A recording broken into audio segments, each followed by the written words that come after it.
This story is about Easy Company, and it takes place sometime after the Dr. Poison stuff.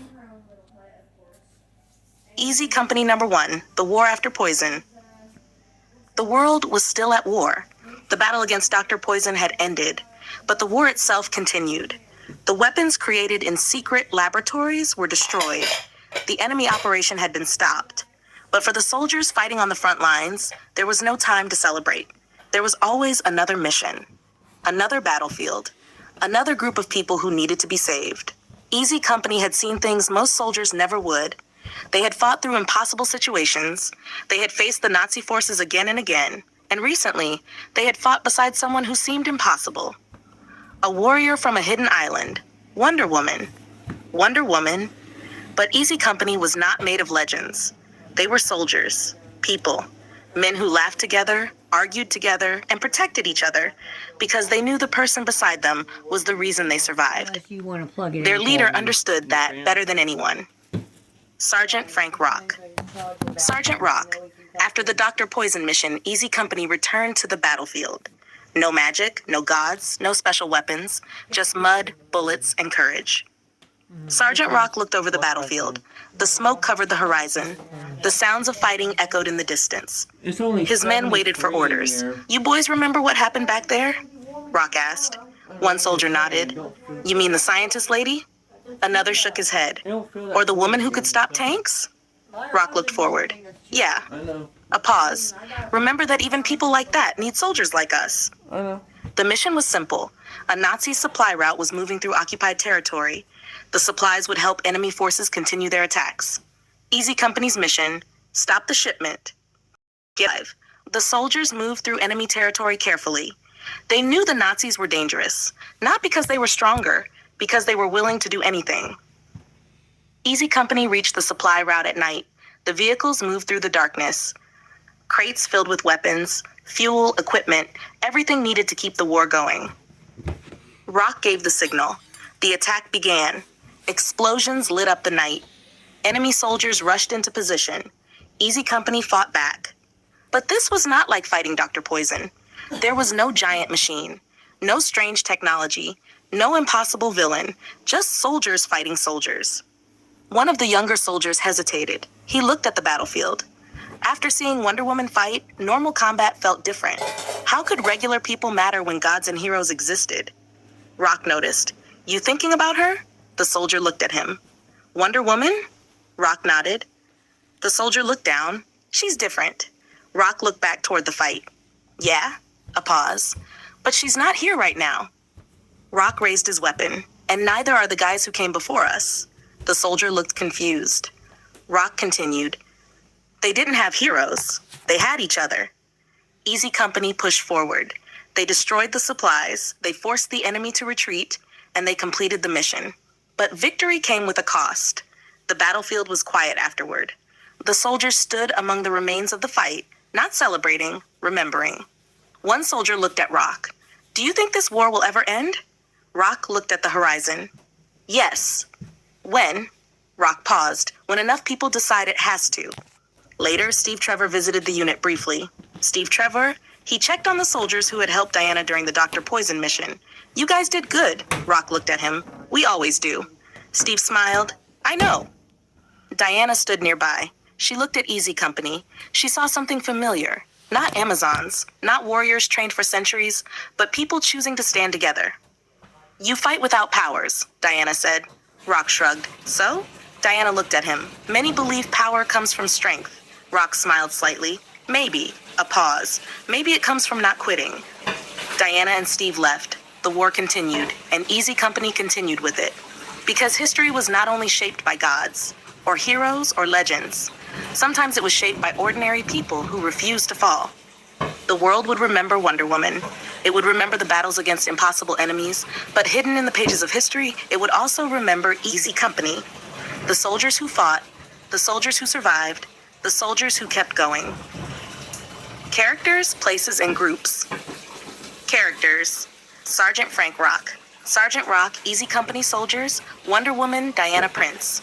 Wonder Woman, Steve Trevor, Steve Trevor. Places, Europe during World War II. Occupied territory, Nazi supply route, battlefield zones. Groups, Easy Company. Easy Company, Nazi...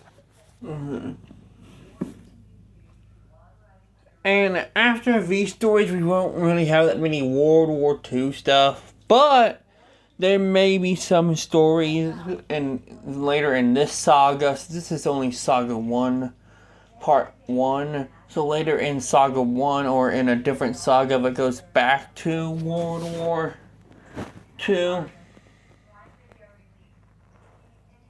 Or close to it.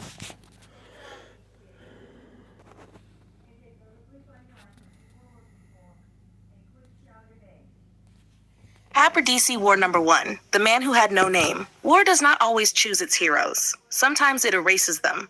Not with death, but with silence, with absence, with a life stripped down until nothing remains but the mission. And in the middle of the greatest war the world had ever seen, there was a man who had given up even his name to fight it. He was known only as the Unknown Soldier. Unknown Soldier. He stood in front of a cracked mirror in a dim room somewhere in occupied Europe. The man staring back at him was not himself. It could not be. His face had been altered, his identity erased, his past buried so deep, even he no longer had permission to remember it clearly. Only the mission remained. Across the city, Nazi forces tightened their grip, supply routes, weapons factories, hidden laboratories, each one feeding the war machine that was tearing the world apart. The Allies struck from the outside, but the Unknown Soldier had been chosen for something different. He would strike from within. His assignment was simple in structure, impossible in execution. Infiltrate a major Nazi-controlled operation, gain trust, destroy it from the inside, and disappear before anyone knew he was there. He moved through enemy territory wearing their uniform, speaking their language, walking their streets. No one questioned him, because to them, he was one of them. That was the point. Somewhere in the distance, Allied forces prepared their own operations. Among them, Easy Company fought their own battles. Easy Company, and a woman from another world continued her mission against injustice. Wonder Woman. Wonder Woman. And Steve Trevor coordinated efforts between soldiers and something greater than war. Steve Trevor. But none of them knew what was happening inside the enemy's heart. Because the Unknown Soldier left no trail to follow. Inside the Nazi facility, the operation was larger than expected. Weapons production, encrypted communication hubs, chemical research, strategic planning centers feeding intelligence directly to the front lines. If it continued uninterrupted, the war could stretch endlessly. The Unknown Soldier understood something critical. You don't win a war by only fighting battles. You win it by breaking the system that creates them. He began carefully. A repair technician, a courier, a silent observer. He memorized routines, shift changes, security rotations, weak points in leadership structure. Every detail became a tool. Every conversation became a map. The enemy never saw him as a threat. He was too quiet, too ordinary, too perfect. But perfection is often the first disguise of danger. Weeks passed. Then the plan reached its turning point. A major shipment of weapons was being prepared for deployment. If it left the facility, entire regions would fall under increased Nazi control. If it was destroyed, the operation would collapse. The Unknown Soldier made his move. He sabotaged communications first, messages delayed, orders misrouted, confusion spreading slowly through the ranks like an infection. Then he moved to supply storage, small charges placed in structural supports, fuel lines subtly compromised, nothing obvious, nothing traceable, just inevitability waiting for the right moment. But infiltration always carries risk. Someone noticed something wrong. A superior officer questioned a discrepancy. The Unknown Soldier stood at attention as the man approached. "Your record doesn't match your file," the officer said. Silence. Then, "I lost part of it," the Unknown Soldier replied calmly. A pause. "Combat injury." The officer studied him, for a moment longer than comfortable, then nodded. "Carry on." That was the difference. Truth did not need to be complete. It only needed to be believable. Elsewhere, the operation was already destabilizing. Reports conflicted, orders contradicted each other. Systems began to fail in small, cascading ways. The enemy had no idea they were standing inside a collapsing structure. The final phase began at midnight. The Unknown Soldier activated the sabotage sequence. Explosions began not as destruction, but as failure points finally reaching breaking strain. One facility wing collapsed, then another. Then the supply hub itself ignited. Chaos spread. Soldiers ran in confusion. Leadership attempted to regain control, but control had already been removed from the system long before the fire began. The unknown soldier did not run. He walked, through smoke, through collapsing corridors, through alarms screaming into empty halls. Because escape was not part of the mission, completion was. By the time Allied intelligence detected the destruction, it was already over. A major Nazi operation, gone, not by battlefield assault, not by airstrike, but from within. Later, reports reached Allied command. Easy Company heard the news. Easy Company, even they were impressed. One man did that, a soldier asked. Sergeant Rock only nodded slowly. Sergeant Rock, yeah, Rock said. One man you'll never hear about. Steve Trevor reviewed the intelligence files. Steve Trevor, there was no name, no identity, no confirmation of survival or death, just results. Diana read over his shoulder. Wonder Woman, he doesn't exist in the records, she said. Steve nodded. That's why it worked. Far away, in a quiet, safe zone, rumors began to form among soldiers. A ghost inside enemy lines. A man wearing their face but not their allegiance. A soldier who erased himself to erase war infrastructure. They called him many things, but none were his name, because he had none. Only purpose, only mission, only war that could not see him coming. And somewhere in the silence between battles, the unknown soldier continued forward, still inside the war, still without a name, still ending it piece by piece. Characters, places, and groups. Main character, unknown.